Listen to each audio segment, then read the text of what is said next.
Hey everyone, it is Allison Ramey. You know me, I am the Marketing and Membership Engagement Coordinator here at Plainfield-Sherwood Area Chamber of Commerce. Today is Monday, March 31st, and it's 2 p.m., so where's Allison? If you saw my clue, the doors open to the public in 1894, I believe.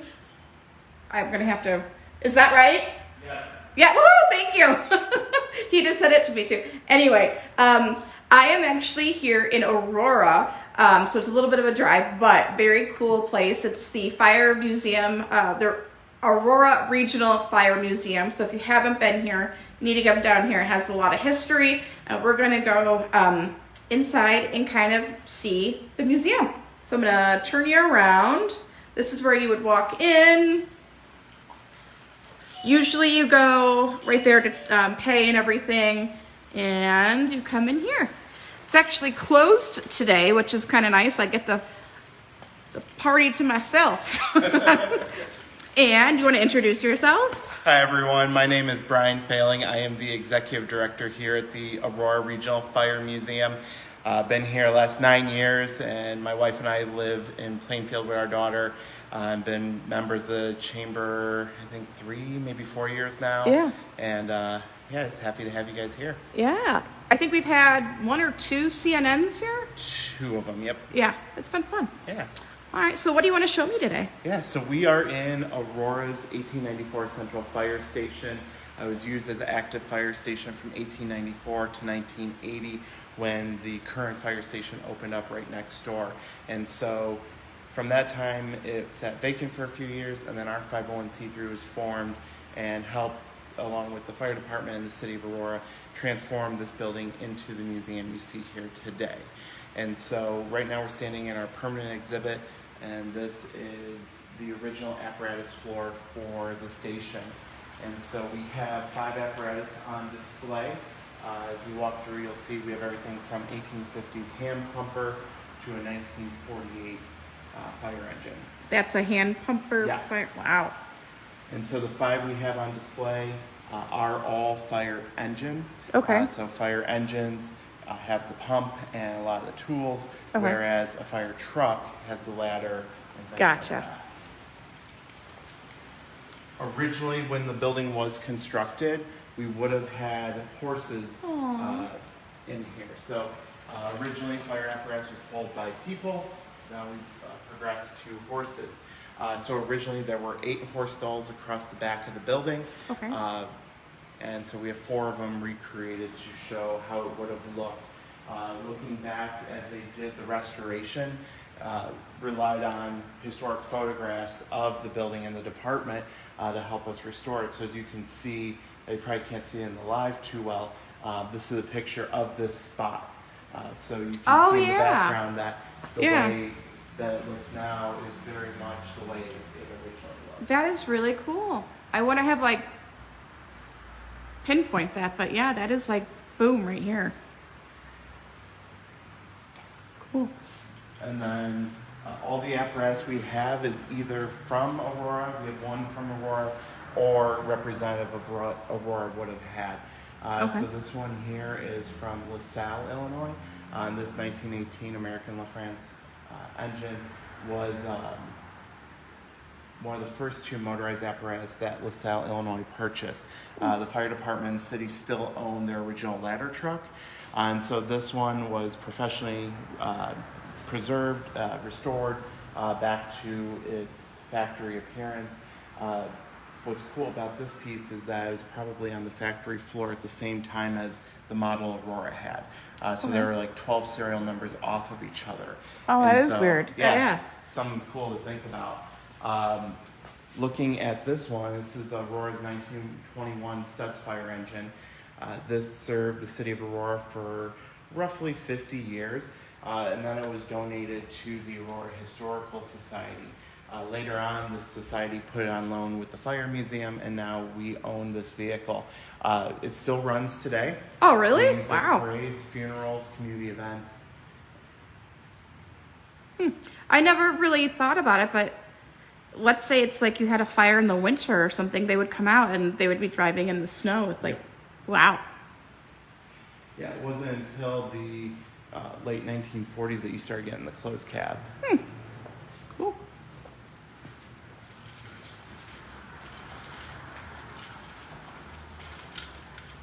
Originally, all of the calls would have come into this building here. And so originally, before the advent of 911, you'd have things like this throughout town, game wall boxes. Okay. And so if you were to pull that, it would send a signal, kind of like a telegraph, Okay. to the fire station here, and it would punch out the number. And then the person working would know box 18 is at the corner of so-and-so streets. And so that's where they would send the fire department. Oh, Batavia. Yep, our last engine we have on display is from Batavia. And much like being on the assembly line at the same time for LaSalle, this one is the same model that Aurora had. Unfortunately, we lost it in a fire. We were parked too close to a building. And that picture's on the back wall there in front of you. Sorry. And so the power line actually fell on the vehicle and engulfed it. Cool. Throughout the downstairs exhibit, there's all kinds of hands-on things for children, adults. A couple things people really love is you walk past when we walked in, wooden alarm rattle. So originally too, before you had things like the alarm boxes, if someone, if they noticed a fire, would run through the street to alert all the volunteer firemen that they had to report and things like that. Also have reproduction fire buckets. So originally leather fire buckets. Each home had to have minimum of two for each chimney they had. So that's going back to colonial America. And then different other interactives, videos on all the monitors. And then we also have adult size turnout gear that children and adults can try on. It is heavy. I can attest to that. So we'll go upstairs.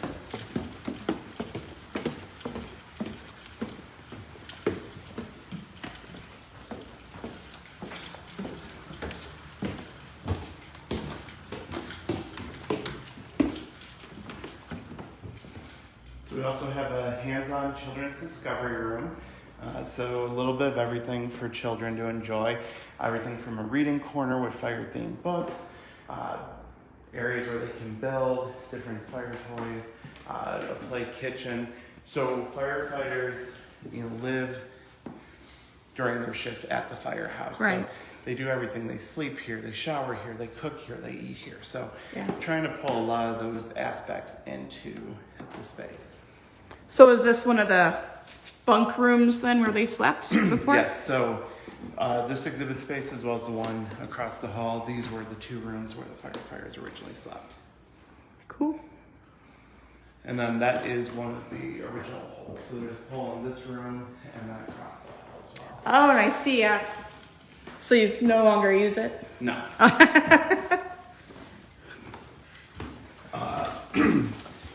Up until recently, Aurora had only had 4 line-of-duty fire deaths.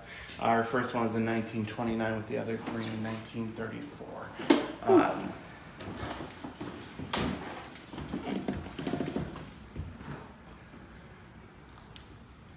Very cool. One of the families from one of the firefighters, the Peterson family, kept all the newspaper references and things pertaining to the fire. That was the one journal that was on display out there. And here is our Aurora room. History here focuses on the Aurora Fire Department on the timeline, but then changing exhibits throughout. So we have a small case devoted to 9/11, and then we have a changing exhibit on the Great Chicago Fire. The one from wasn't it a cow or something that did it? Allegedly. Allegedly tipped over or something? Yeah. So that's history is not kind to Mrs. O'Leary or her cow, and she was exonerated, but yeah. And before we started the live, something Allison and I were talking about is Yeah. just, history, difficult histories to talk about. And so looking at, kind of 9/11, but then also Chicago fire, even though those events didn't take place here in Aurora, they still had an impact on Aurora. And from the lens we look at, looking at firefighters that would have went to ground zero. We had firefighters here in Aurora that actually volunteered with a contingent from Illinois and went there. But also Great Chicago Fire, we also sent our firefighters and our equipment on a rail car down to the city to help fight the fire. And so at that time, on this property would have been this fire station. So originally, the fire and police were located right next door, and then, as we said, this building was built and opened in 1894. Up until 1912, the police department shared the space with us as well.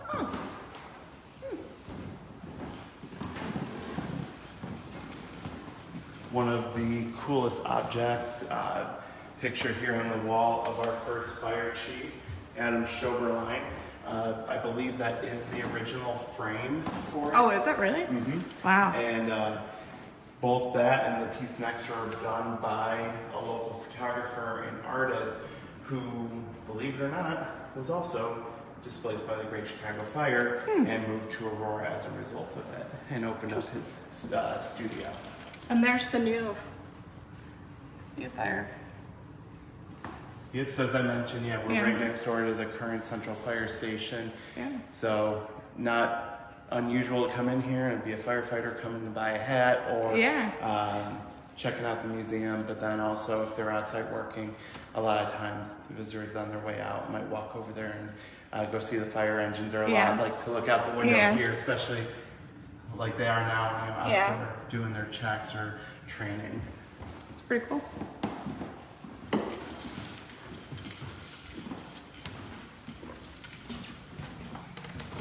We also have a small display about the history of this building and the creation of the museum.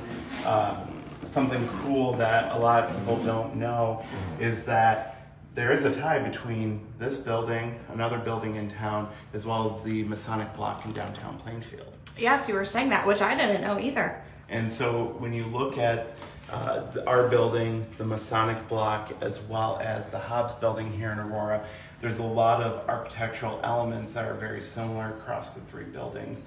And that's because they were all designed by the same architect. So John Edward Minot was a Aurora resident, and he designed this building, the Hobbs, the Masonic Block, has a few patents in his name, did a couple residential homes, as well as a church here in Aurora. So pretty influential local architect. And so if you look at, this is a 1907 photo of our building, you can really see that a lot It of does parallels. look like downtown Plainfield. Yep, It a lot really of parallels does. with the dome, some of the architectural elements on the cornice, the keyhole windows, and some of the other design elements. So very similar to downtown Plainfield.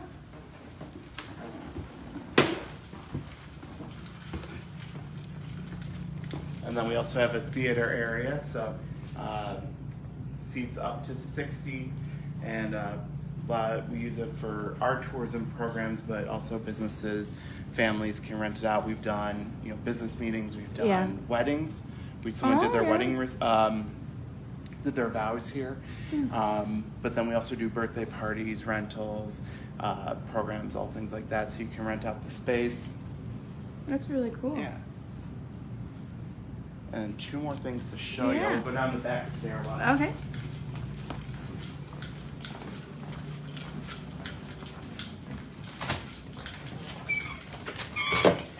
Oh, this is cool.